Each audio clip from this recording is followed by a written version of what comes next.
So good morning, everybody. My name is Jens Chapman, and today is a very serious day. This is July 31st, 2020, and July 31st is also known as Spine Passover Day. That means the old crew is leaving and the new crew is starting to arrive or has arrived. And so this is kind of a bittersweet day for us, just like the real holiday, in that there's joy and there is sadness and some salty tears mixed all together, and some bitterness because we have such a great year of fellows. So I want to really, there's a group of about 8 people here in this room, but I really want to raise my personal hand. Nobody else has to do that, as an applause for those guys. And ladies and gentlemen, they're going to go out with a bang. We have about, 6 major cases today so far, and we're going to get through them, but nobody's leaving here until midnight, July 31st. That said, today's topic is pelvic fixation, and we have a more than passing interest in that. This has been one of those forgotten children. For spine surgeons, the spine started at S1, and really nothing beyond that mattered, so it seems. And so this has been something that has kind of been forgotten between pelvis and trauma surgeons and spine surgeons until not that long ago. Now it's kind of just a standard of care. So I'm going to ask, actually, because I want to get out of the way of our great fellows, I want to ask Dr. Cliff Pierre to come up and moderate the session. I'll be sitting down then following the chat room, but he's our parting senior research fellow, has done an outstanding job, and I'll ask all the fellows to also, during the transition, don their masks, A, and B, tell the audience where they're going. Cliff? Thank you, Dr. Chapman. Again, greetings, everyone. Again, a great year for the fellows that are outgoing and those that are coming in. So we're just going to get started right to it and invite Dr. Ben Schell. Thank you.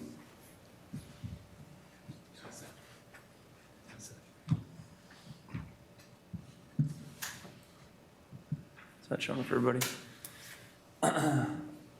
Like Dr. Chapman and Dr. Pierre said, my name is Ben Schell. I'm one of the outgoing orthopedic spine fellows here. I've had a great experience. Can't really put it into words. So I thank everybody for that. I'll try to be quick through this. From Kentucky, trained in Dallas, the bulk of my training at UT Southwestern, and then came up here, and now I'm headed to Charleston, South Carolina next year, South Carolina Sports Medicine and Orthopedics. So look for me there next year. But I got the privilege of kind of give us a quick introduction, history of pelvic fixation. The original title of the talk was From Galveston to S2AI, but you'll see that it starts a little bit earlier than that, so I'll try to cover as much ground as we can. I know we're trying to get through a lot here this morning. So the, kind of the principle that we're going with here, Dr. Chapman said, was the spine started at S1, so we got the demands on this lumbopelvic fixation, this lumbosacral junction. It's inherently mechanically it needs to be stable at that point. There's a lot of instability. There's a lot of movement, flexion extension movement there. Not so much translational, but it needs to fit all 3 of these criteria. And while doing so, it also undergoes these stresses that we just mentioned, the axial loads, the flexion extension loads, and translational loads. And so you end up with constructs like this that we'll kind of go through here in a minute, where it needs to have all of these things incorporated. And we'll highlight the bottom portion of this construct here in just one second. And so here are just to name a few, I would think, indications for pelvic fixation that we use here that everybody uses throughout spine. And so it can be applied to a lot of different scenarios, and even so today, as we are learning more, we're applying them more and more. And I think in the beginning, not necessarily in my training, but in the beginning, we were possibly hesitant to use these fixations. We were afraid to go to the pelvis, and now it's becoming more and more commonplace. We're doing it with greater ease. We're better at the techniques. We're better at the technology, and we have more implants at our disposal. And so here's kind of just a rough outline of where we started and where we are in the past few years with the highlights, and we'll kind of walk through this slowly but surely. So beginning with Russell Hibbs up in New York, he started treating, saw this outbreak of tuberculosis and started treating Pott's disease with TB and vertebral bodies. That thing on the left that some of us may not remember is a Hibbs retractor, commonly used for a lot of posterior hip total hip arthroplasties. Anyway, so Dr. Hibbs, he would do these surgical fusions on these patients, didn't use any implants, and they required a lot of body casts post-operatively. And so there would be a lot of movement. They would lose reductions. They would lose fixations. And he even quoted at this time as saying the lumbosacral junction was the most challenging place to achieve fusion. The next big leap was about 20 or 30 years later by Dr. Harrington out of Baylor. Again, the Harrington rods, major leap forward, started the implantation scenarios. However, these are stainless steel rods, so they were solid, they were straight.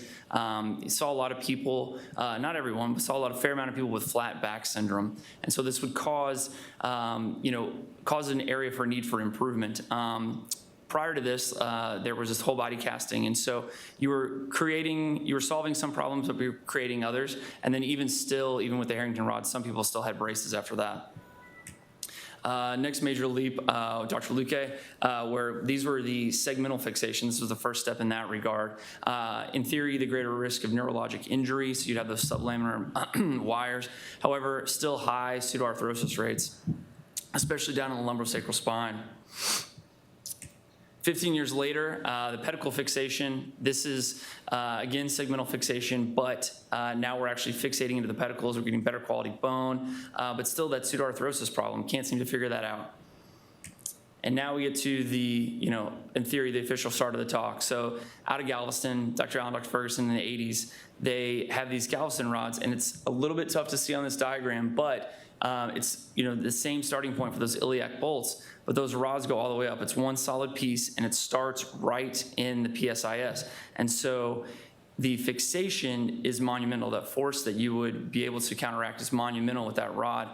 You get really high fusion rates with this technique, but I can't imagine how difficult this would be to put in, because I know even today we still struggle on some patients to get adequate reductions and adequate fixation. But for this rod to be one massive piece and have to tunnel it under the paraspinal muscles into the bone in the right location and then contour it down sounds like a monumental task.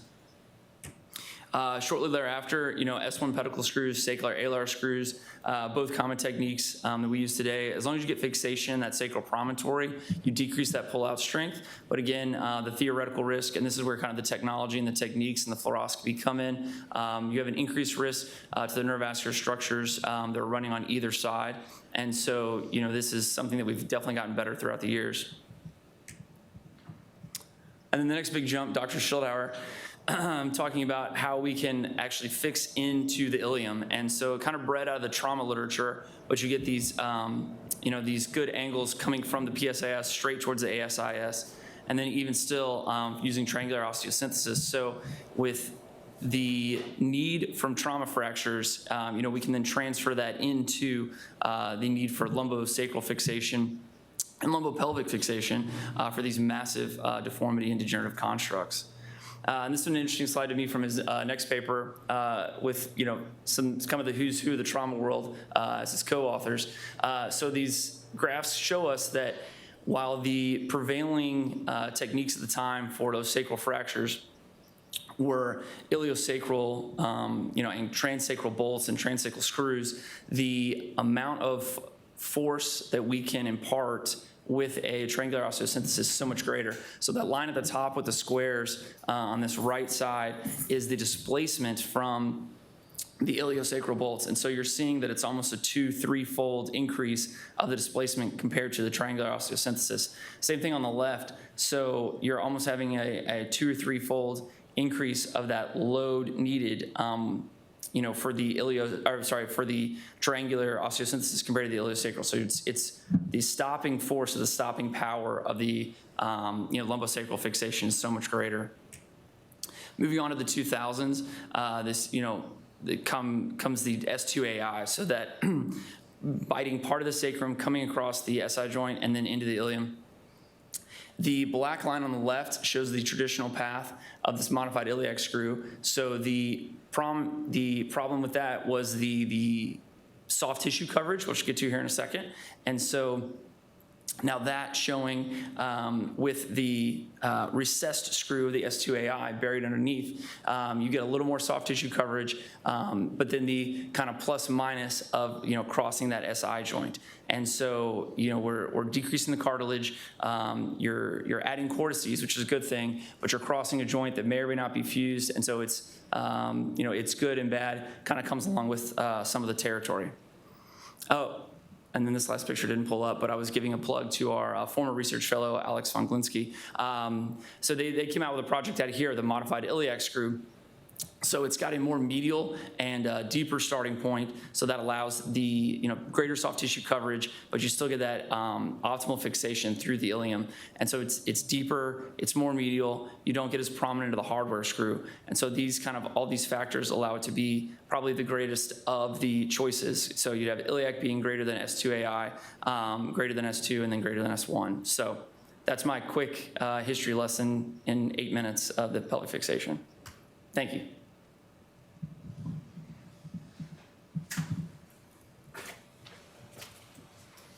So now we're going to get further into some of the details of the journals and bring Dr. Sven Freeler up.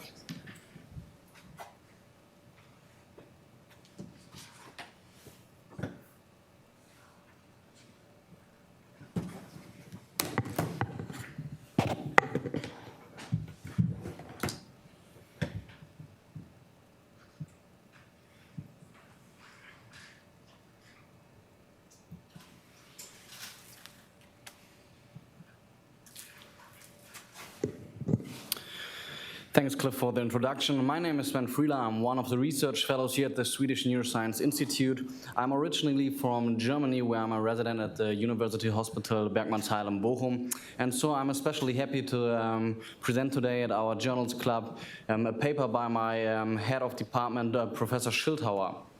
Topic for today is anatomic and radiographic considerations for placement of, we have some technical. You have another plug you can plug it into? Okay, we are back. So topic for today, for my talk, is anatomic and radiographic considerations for placement of transiliac screws and lumbo-pelvic fixation. Subsequently to my presentation, we will see a case presentation by my colleague, Dr. Price.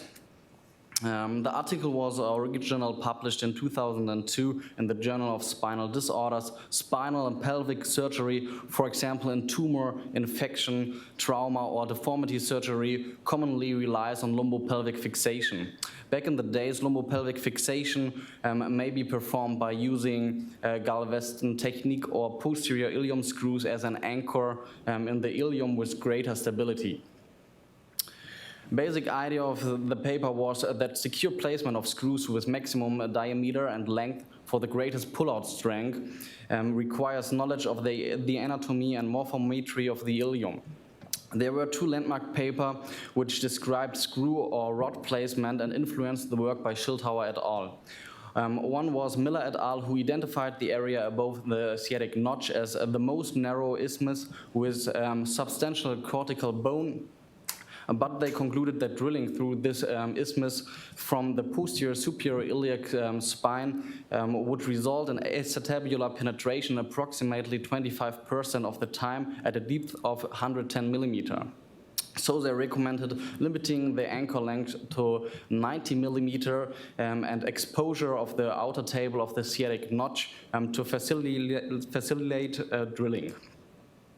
The second important paper was by Barry et al. And based on external measurement analysis of desiccated human pelvic specimen, concluded that a path from the PSI to the anterior inferior iliac spine provide a longer and larger and potentially safer anchor site for performing the Galveston technique. There were still several problems with both of the studies. For example, that desiccated bone might differ from living and saturated bone in overall bony size, and in addition, measurement of the outer cortical diameters does not provide direct information on inner cortical thickness of the ilium. Therefore, the purpose of the study was to evaluate intra-iliac length, inner width, and cortical thickness of 3 different trans-iliac screw anchor paths with various posterior starting points, and all aiming towards the anterior inferior iliac spine, as well as to define radiographic measurements to insert these implants safely during operation under fluoroscopy control. Furthermore, the authors notice that placement of more than 1 screw may be needed for stable lumbopelvic fixation, such as in severe osteoporosis or revision surgery, and would require at least 2 different starting points and screw paths. CT scans of 40 consecutive trauma patients were analyzed. These included 90 females patients and 21 male patients with different age and race. And they analyzed only uninjured hemipelvis, and those obtained 28 measurements in the female patients and 27 measurements in the male patients. In addition, for the intraoperative fluoroscopic measurements, 1 fresh and 1 dry cadaver were used. They used metal wire to mark the posterior starting point at the PSIS and the iliac cortical rim at the sciatic notch at its most cephalad point and the anterior inferior iliac spine. I will show some images to illustrate this later in my talk. The image on the right side shows a pelvic CT reconstruction in 3 dimensions. Even if it cannot keep up with today's resolution, it still visualizes the 3 planes under investigation pretty well, showing an axial oblique planes between the iliac tubercle and the posterior superior iliac and the anterior inferior iliac spine, as well as the posterior superior iliac spine and the AIIS, and the posterior inferior iliac spine and the AIIS. These images are example how the measurement were performed. All these images showing axial oblique CT reformations of the different planes. The author were able to identify the previously described isthmus with 2 stereotypical narrow areas. The first constriction was approximately at the anterior joint surface of the sacroiliac joint, and the second was just slightly anterior and superior to the sciatic notch. Image B shows the path between the iliac tuberculum and the anterior inferior iliac spine. The capital L symbolizes the length of the bony canal of the different entry points. IW1 and IW2 are describing inner width and the first and of the first and second narrowing. D1 and D2 are the distance between the posterior starting point to the first and to the second narrowing. And CW represents the cortical width as a at the second narrowing. In addition, picture C and picture D shows the same for the PSIS and the PIIS. What I really appreciate about this paper, the most important results are well summarized in both of these tables. Table 3 shows the inner width at the first and second narrowing for all different planes. For us, the interesting columns are the last 2 showing whether the inner diameter in less than 8 mm or 6 mm, as mentioned for both the first and the second narrowing. Table 1 is showing the average bony canal lengths at various screw paths. Following their findings, the authors recommended 8 mm with a length of 130 to 140 mm screw for male, and 6 to 7 mm screws with a length of 120 to 130 mm for female. The trajectory, starting from the iliac tuberculum, seems to pass the first narrowing slightly better than from the PSIS, while the trajectory from the PSIS seems to pass slightly better the second narrowing. respecting the long length at the path from the starting points to the AIIS. The authors recommended a starting point just a little bit above the PSIS.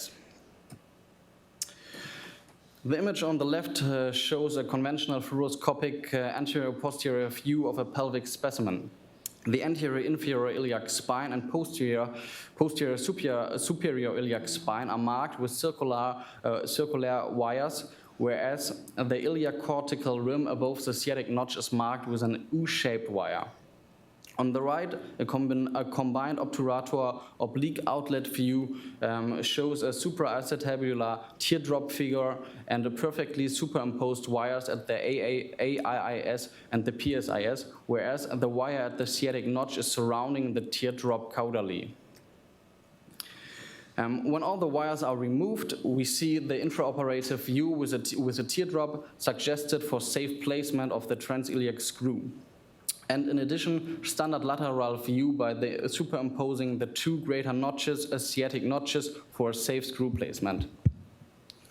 Conclusion, this study shows that safe transiliac screw placement and iliac anchoring for lumbopelvic fixation can be optimized by using 6 to 8 millimeter screws with a length of up to 130 millimeter in female and 140 millimeter in male.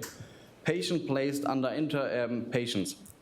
intraoperative fluoroscopic control using obturator oblique outlet and standard lateral pelvic views. Placement is directed along the teardrop figure on its medial border between the PSIS and the AIIS. The starting point is just superior to the PSIS, and a second transiliac screw can be inserted cephalate to the optimal canal, which is starting point towards the iliac tuberculum. And least, how to avoid screw prominence. The entry point of the modified iliac screws were still far away. Therefore, the authors recommend recessing the screw head after preparation of the bony window at the insertion point using an osteotome. Thank you very much. Great. Why don't you stay up and maybe you can move to the side whilst Cliff is going to introduce our next speaker. So as a conflicted co-author on this paper, the two main learning points were that there were these tight spots if you had the proper trajectory as you're going in that intermedullary space. You're a trauma surgeon also. What are those actually? There's an anatomic corollary to those. Can you tell the audience, and you have to go to the microphone to be heard, so you have to go back in the camera. What are those condensations where we're kind of struggling to get the So the structure we are looking for are the first and the second described narrowing, which is the isthmus above the greater sciatic notch, and we are trying to get the screw right in the middle between the corticals, so the screw is in touch with the corticalis and not only lying between the corticalis. I think I was not asking a very good question. What I'm looking for, and the answer I'm looking for, and this is a plug for our trivia night next Tuesday, hosted by TBI, so Spine Trivia Night next Tuesday night, 5 o'clock Pacific Standard Time, don't miss it, is the anterior and the posterior pillar. There are these reverse V-shaped bony condensations that are emanating from the acetabulum upwards towards the iliac wing, and that's exactly what we're kind of getting a purchase in. So this question about having more stability through the cortices of the SI joint is a nice thought, but if you have the proper screw in the iliac trajectory, you're actually going to get the benefit from crisscrossing the condensations of the pillar, plus you have a much longer screw trajectory, which I think we'll talk about later. Cliff, do you have time for a quick case? Yes. All right. Thanks very much. Thank you. Thanks, Dr. Freeler. Right now, we're going to currently bring up Dr. Richard Price from Washington University. He's completed his neurosurgery residency training there and is the incoming spine fellow with us. Thanks, Dr. Price. Thanks for the introduction, Cliff. I recently joined Swedish about a month ago and excited for a good year. I'm going to present a case quickly illustrating lumbopelvic fixation in a recent case done by Dr. Hart here at Swedish. This is a 68-year-old male that presented to clinic with low back pain and radicular pain radiating to his left hip and leg. His symptoms initially began in 2007 when he sustained a compression fracture after falling out of bed. His pain worsened over the last year, causing him to hunch over and with an unsteady gait. He endorses bilateral leg tingling, but has no weakness or bowel bladder issues. Pertinent medical history is diabetes and osteoporosis. He has no history of spine surgery. On exam, he's neurologically intact. This is his x-rays. As you can see, he has a considerable sagittal imbalance, and you can see a compression fracture here about L2. That is better illustrated here, the sagittal views of a CT scan. You can see here considerable degeneration, the disc below. T2 weighted MRI demonstrates discs at L2, 3, 3, 4, and 4, 5 with considerable stenosis. So he's taken to the OR for a staged procedure. Stage 1 was T4 to the pelvis with bilateral screws, S2AI and PSIS, as well as L3, 4, and 4, 5 T-lifts, and posterior column osteotomies at T8 to S1. BMP osteostrand and autograft was used to augment fixation. This is x-rays demonstrate postoperatively what the construct looked like after stage 1 with CT here showing the inner bodies at L3, 4, and 4, 5. Several weeks later, the patient was taken back to the operating room after they recovered from the first operation for stage 2 of the operation. In this stage, an IL-5S1 ALIF was performed. And this is the final picture of what was done. The nice correction. The SVA went from 10 to about 6 centimeters. Good correction of lumbar lordosis and pelvic incidence. Patient did well postoperatively. Unfortunately, several months later, ended up having wound infection and needed to be revised. But overall, the patient's doing very well. So I want to leave this image here. Dr. Bervin, are you available to talk? I'm going to ask. Yeah, Jens, thanks for the opportunity. This is certainly a challenging case, and with regard to the technique here, this is, I think I like the 4-rod construct. There was some discussion about obviously lumbar pelvic fixation, and maybe I'll focus on that a little bit more than the alignment for now. And in terms of lumbar pelvic fixation, using 4 rods across the lumbar pelvic junction is something that we commonly do. More so, I think, with deficiency, but some of my partners have moved towards doing this even in these more routine cases. I think that the rigidity of this construct is significant. Oftentimes, when I'm doing a construct like this, I'll actually put in the iliac screws first. So I tend to put in most of my fixation with a freehand technique, and I'll freehand in the iliac screws, and then I'll actually navigate in my sacroiliac iliac screws after I've put in my iliac screws, and that enables maybe some slightly longer fixation to be used, and obviously to avoid the iliac screw that's already in there. So in terms of maybe what I'll focus on in the interest of this talk was lumbar pelvic fixation, and maybe when do we need 4 rods? And as the first speaker indicated, it's challenging to have a long fusion. A fusion, in this case, from looks like T4 down to sacrum. Challenging to get that to fuse. In my hands, a circumferential fusion really does a nice job of improving the stability of the lumbar sacral junction. The ALIF alone, a good ALIF actually, if the goal is to reduce strain on the S1 screws, then the work of Cunningham and Bridwell suggested that the ALIF reduces strain by about 70%, and then pelvic fixation can reduce it quite substantially by about 300% beyond that. So I do agree every long construct of the sacrum really does need some form of pelvic fixation. Again, at this point, if I'm doing a circumferential fusion, I'm not routinely using 4 rods, but certainly that's been a technique to reduce failure at the lumbar sacral junction.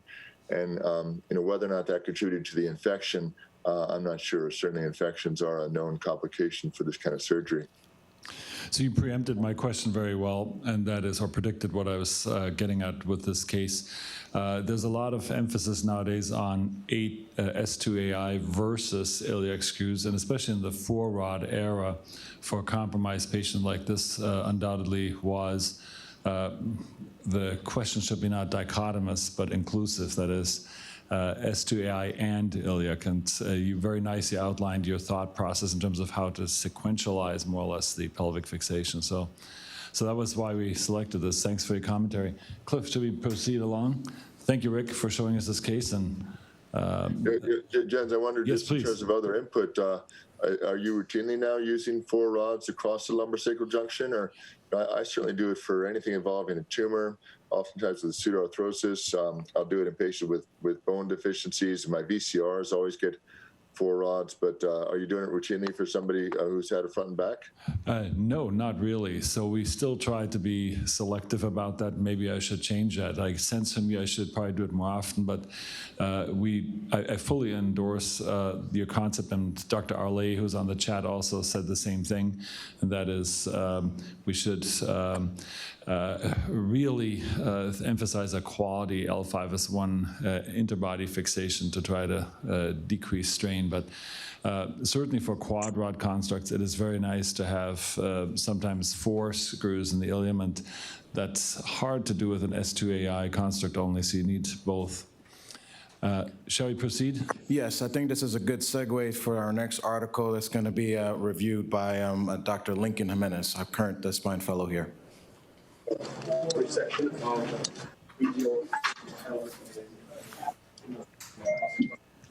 Okay, so you have seen your patient? Yeah. So, Good morning.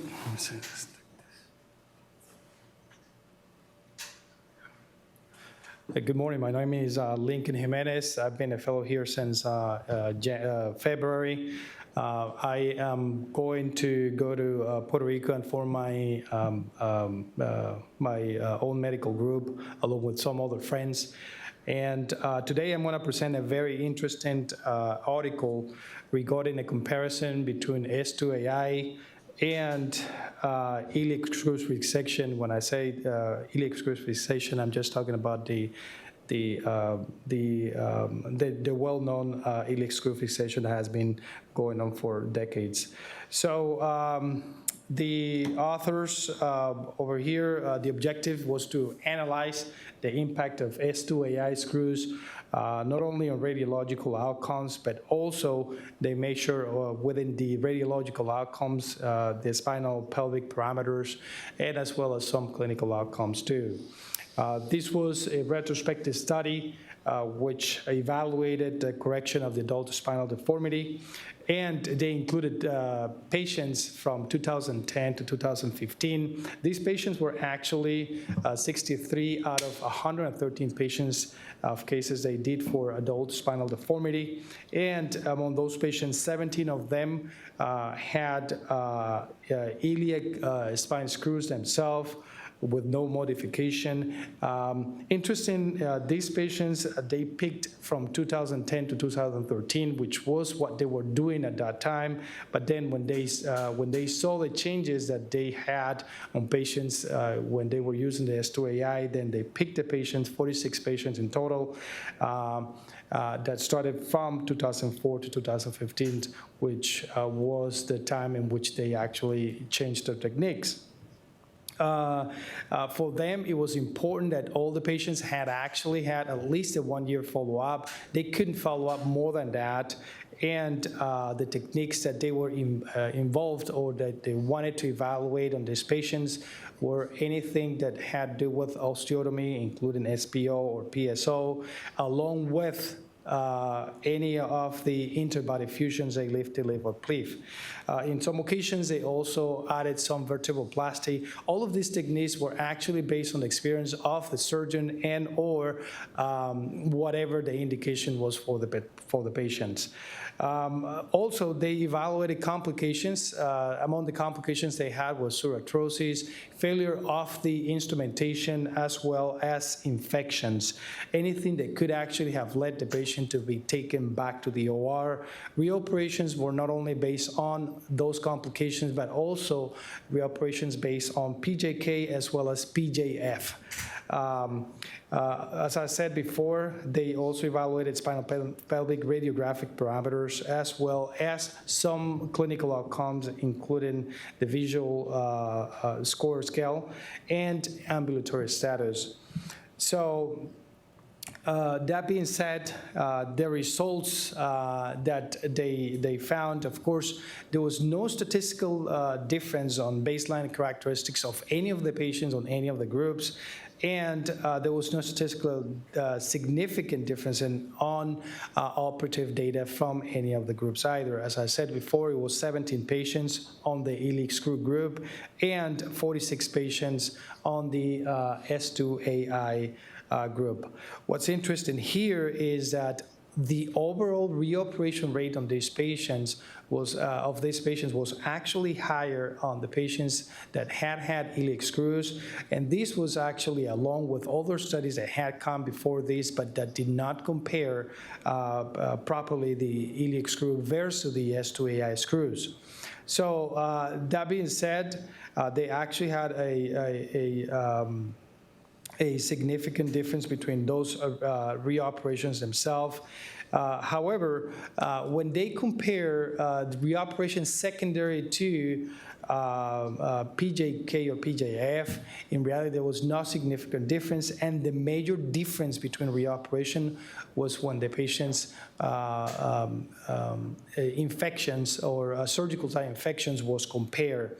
And all the things that they mentioned is the incidental duotomy, which was higher but not statistically significant on the S2AI. They did not mention about what the reason was for which they had more duotomies on those cases. Perhaps it was technique, or perhaps it was just a learning point, point for them during the process of transition.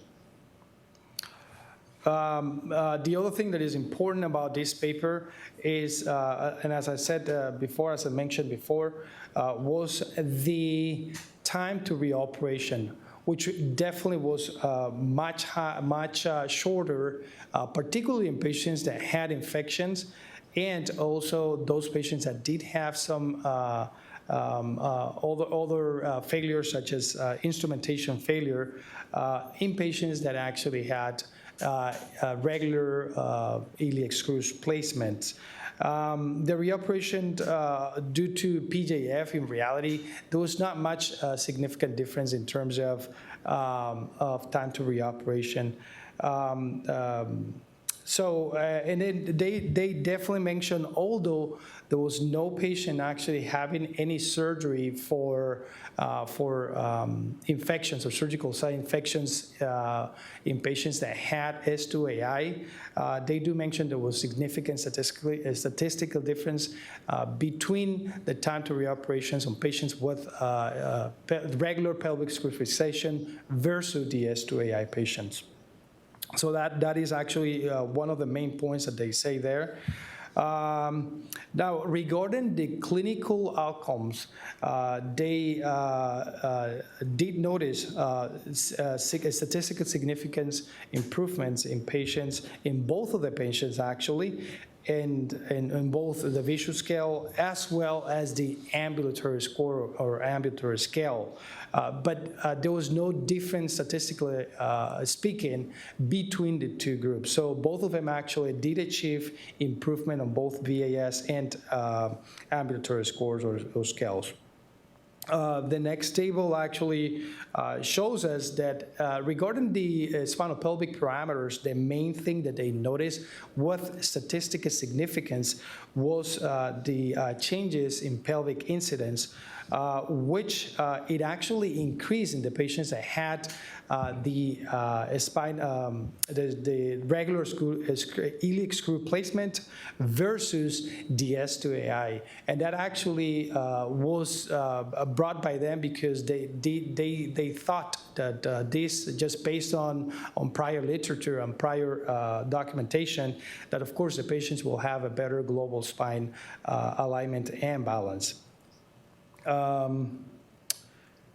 So the conclusions of the authors, just based on this, was that the S2AI screws has an overall reoperation rate which is decreased compared to regular screws. On the other hand, they also noticed that there was no significant difference in the occurrence of PJK and the S2AI screw patients actually had a longer time to be reoperated, particularly when they took in mind the patients that had surgical site infections.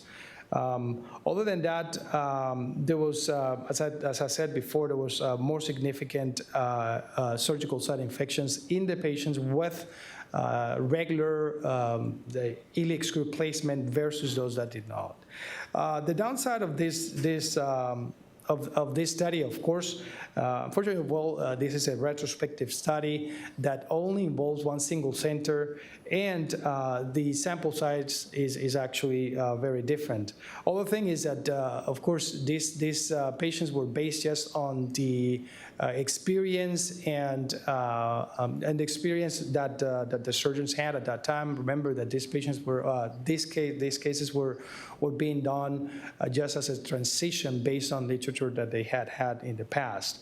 The other thing is that early revision surgery for the PHF, for the failure itself, in the patients with iliac screws may have been subjective to.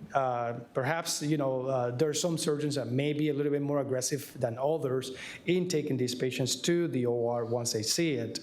And then the other thing is that despite the fact that they had a 1-year follow-up, which has, it can include most of the complications, you can still see proximal junction failure or kyphosis in patients later or after this 1 year. So this was pretty much the study, and definitely, of course, these studies will require a more multi-center study of more patients to actually be validated, and that's what has been recommended by the authors, and I do agree with that. Thank you, Lincoln.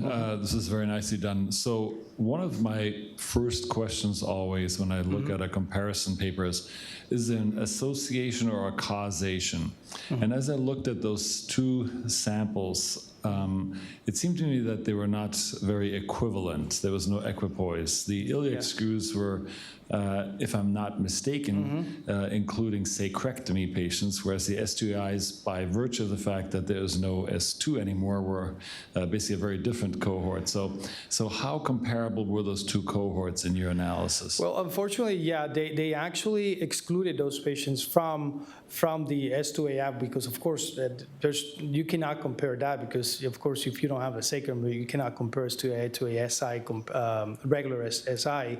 So they actually did not describe that, but they did include that. In fact, one of the other things that they also did was that despite the fact that they did not have a reoperation on the S2AI secondary to SSI, they still compare, those that did have infections versus those that did not have infection, which was kind of, to me, I didn't feel that it was the right way to compare.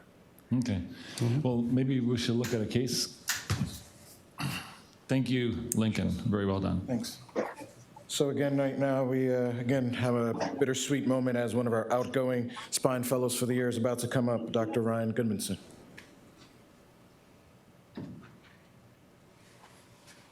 Cool. Thank you, Cliff. I'm Ryan Goodmanson, one of the outgoing fellows. I'll be transferring to Michigan to join the McLaren group out there on the east side of the state. So we're going to go through a case that kind of illustrates a little bit of everything we talked about in some extreme manners maybe.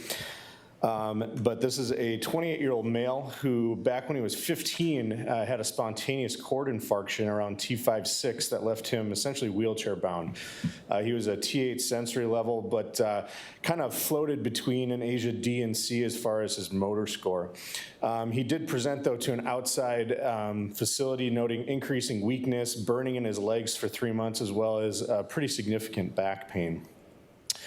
So this is an MRI and just a lateral x-ray, but you can see the fairly extensive bony destruction and reaction that he's having around the L1-2 area.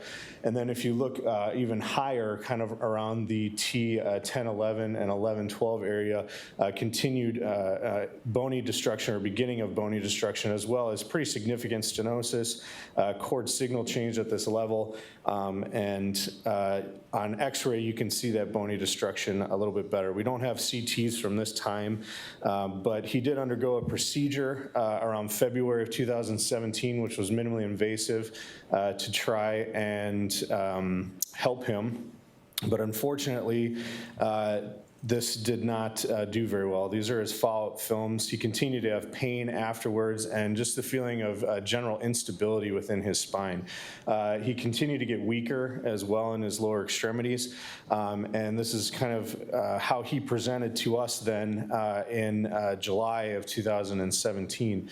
So this is a CT scan, obviously sagittal view showing just kind of complete bony destruction of that L1-2 region, as well as kind of progressive bony destruction at the levels above. And so this is essentially Charcot spine, and was maybe or maybe not recognized previously. But we got him to the OR fairly quickly after this and did a construct to try and stabilize him, as well as give him a chance to fuse in this area. Again, he is wheelchair bound, but this construct, and he did fairly well from this. You can see, sagittal alignment has at least been maintained in him. We tried for a soft landing up top around T5 with some hooks, and then did quad rod around the area of interest. There is good pelvic fixation in a iliac bolt, modified iliac screw technique, and he did okay from this. We saw him then afterwards a couple months later, and we augmented the anterior portion of his spine at the levels of interest, the L1-2 and 2-3 levels, with laterals to kind of facilitate fusion in that area. But unfortunately, he kind of progressed, and this is just an example of the haloing effect that he kind of had throughout the L4 to S1 region, as well as within a little bit of the iliac region. And this happened basically about a year later. So for about a year, he did okay, but then as he followed up, this was kind of noticed and needed to be addressed because he was continuing to have pain and issues. So we attempted to address this by revising him with more quality and more pelvic fixation. We exchanged and did quad rod across the lumbosacral junction instead of just at the area of interest. And he did fairly well from this. But again, about a year later, same story, different day, same story. He essentially loosened everything from L3 down to the pelvis, and kind of illustrates the need for some sort of anterior column support at these levels. And so then we took him back and revised again the lumbosacral junction, but this time providing anterior column support with bilateral cages at 4.5 and 5.1 to really facilitate fusion. You can see on this, though, that he actually did fuse quite well at the pseudoarthrotic level above that from the laterals on this lateral film right here, if you can see my cursor. You can see that he actually fused quite well here, but it just illustrates that lumbosacral junction and how fickle it can be and difficult to fuse. And so the anterior support was much needed. His follow-up most recently in January of this year, he was doing much better, much more stable. He did fuse at those anterior levels. These are actually these are films just prior to his follow-up. And then now, but he's feeling much more stable in his spine. He's able to transfer much better. His strengths have not really improved. They kind of are what they are, but he is doing much better and has started more of an intense rehab program. And also, I would just like to reiterate that I've had a fantastic year here with everybody, and I want to thank you to the virtual world as well as the real world for my experience here today. Thank you, Ryan, and thank you for the nice words. The virtual applause is yours. Can you go back to the last slide? Sure. Patrick Johnson, I see you're in the chat room. Can I call upon you? Sure, go ahead, Jens. Good morning. Good morning to you. So the Ishida paper is frequently quoted as an evidence of superiority of the S2AIs versus the iliacs, if you want to kind of be one of those splitters. Here we have an extremely compromised patient with a high infection risk. And again, this case, I think it's this Dr. Oskouian's. Yeah, it was kind of a joint one, actually, towards the end. Did I help him also? Yeah. Okay. This shows how, despite having better pelvic fixations and optionalities, we still struggle sometimes in doing something. And the learning point for me here is obviously how absolutely critical, and I think Vincent Arlet pointed that out in the chat room, it is to have anterior column support. I think several people commented on that. But can you comment on your decision-making process of S2AI versus iliac fixations and that claim that there's a higher infection risk with iliac fixation? Well, I'm not sure that I'm the complete expert to be able to comment to every one of those, Jens, but I will make a few comments about this particular case and also touch those. Is that I think that no matter how much pelvic fixation that you throw at a patient like this, I think that it's got a high chance of having problems like this one did, unless you get that anterior column support. And I think that is, especially in a patient with a neurologic problem, I think that is the highest risk patient, and the anterior column support is number 1, 2, and 3. And then it may not even make any difference which pelvic fixation you put into this patient. And in fact, you may not even need multiples. I feel so strongly about that. So, we kind of do both, just standard iliac fixation, the old Galveston, we don't use the Galveston rods, but screws and S2AI screws. And so I don't know if I really have a strong feeling of which one is going to be, call it superior or preferred. I think just for laying the rods down, the S2AI screws make it very, very convenient.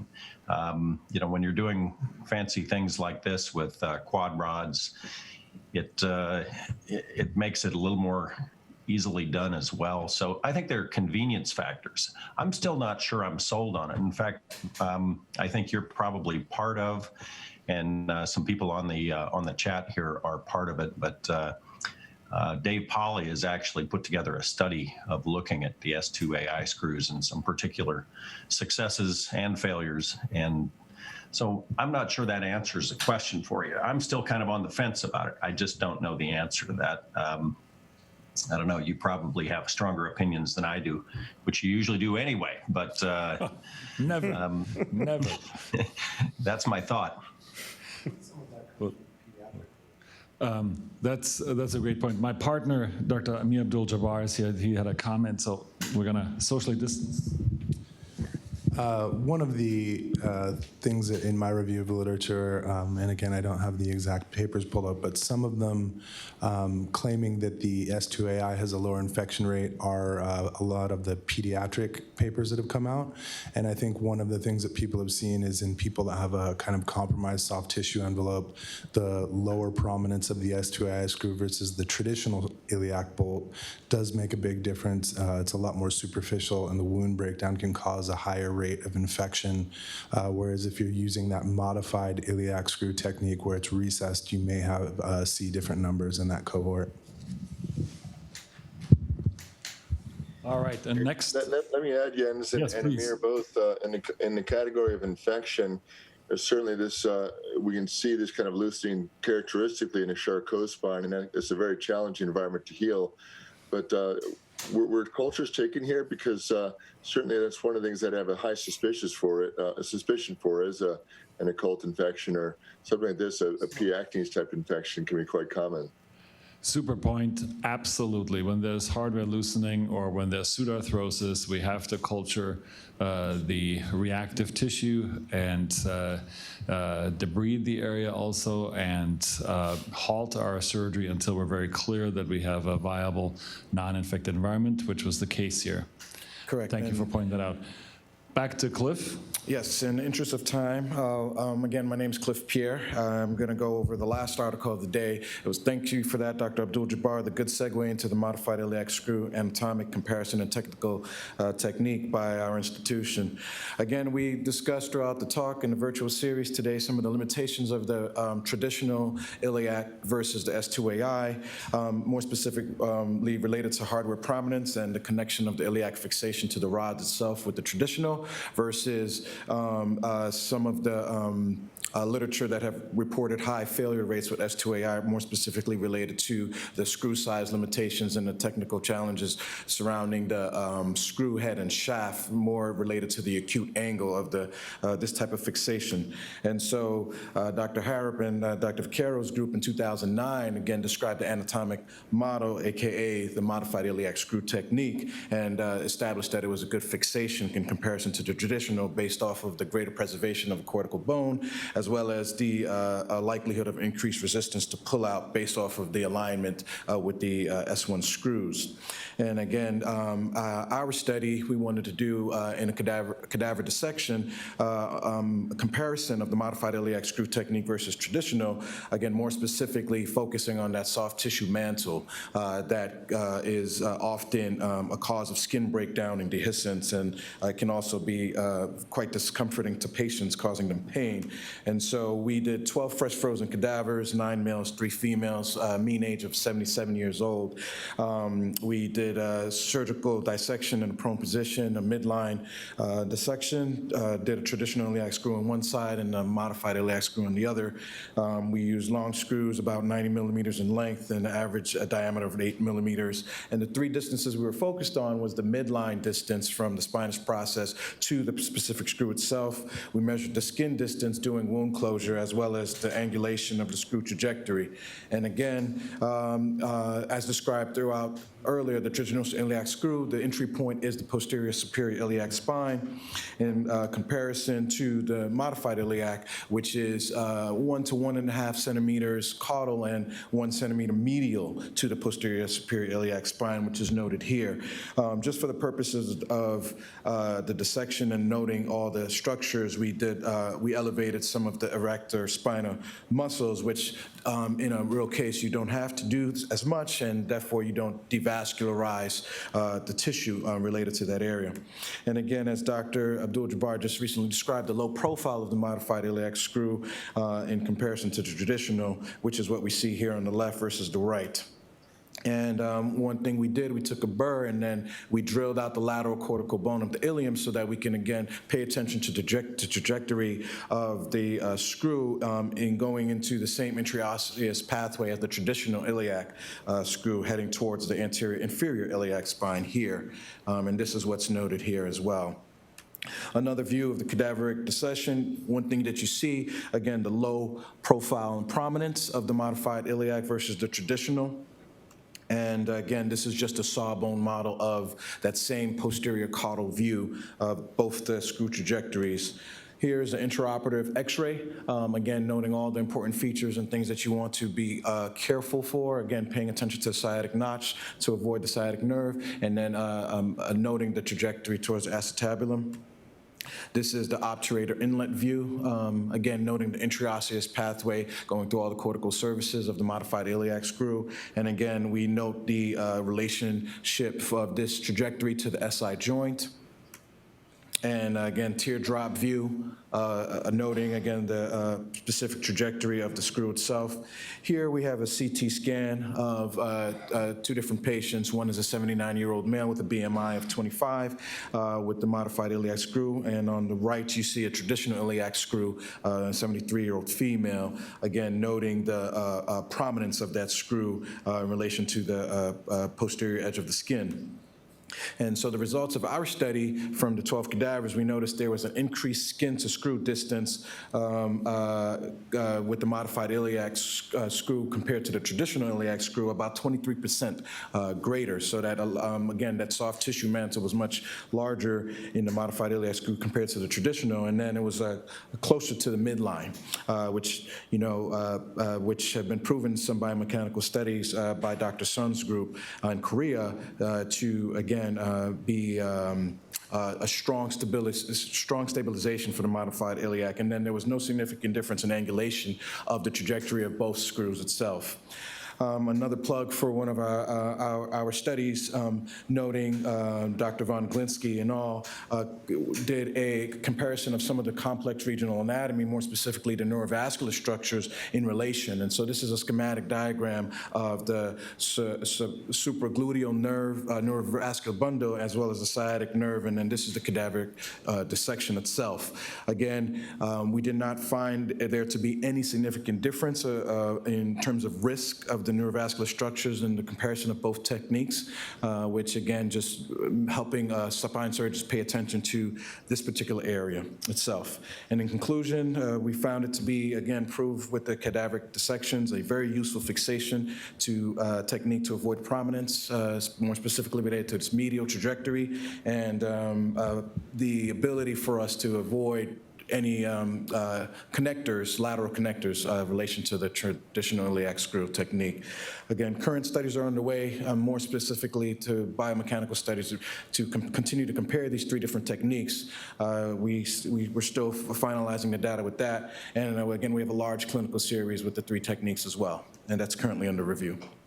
Great presentation, Cliff, and an amazing year in research and so many more projects coming out. Thank you so much. Concluding statements, may I ask the great Izzy Lieberman to kind of take us out from here? I know we're out of time, but thank you, Cliff. Thank you. Jens, I appreciate that opportunity. First off, congratulations to all the Seattle Science Foundation Fellows. Your presentations have been tremendous over the last few months that we've been doing this. Congratulations to our Texas Back Institute Fellows for a great year. And I'm sure both institutions look forward to the new crop of fellows. You guys presented some tremendous cases and some amazing papers today. The one thing that I want to just reiterate is that it's not all heavy metal. I really am concerned about this push towards multiple rods, 2 rods, 3 rods, 4 rods. It's biomechanics and it's biology, getting the anterior column appropriately addressed and making sure you've got the alignment. And I really don't think we need more metal for a lot of these cases. I think we should just look at it in terms of alignment and doing the appropriate biologic approach to it and biomechanical approach to it. So with that, thank you all, and have a great weekend. Thank you, Jens. All right. Good luck to all the fellows, 20s and 21s, coming and going. Good luck. Good luck. We look forward to a great year. Take Trivia care. night, Tuesday. Bye, guys. Trivia night, Tuesday. Thanks for the plug. Yes, trivia night. TBI. Have a great day. Congratulations, fellas. Great job, guys. Thank you. Thanks for watching. Hit the subscribe button for more medical content.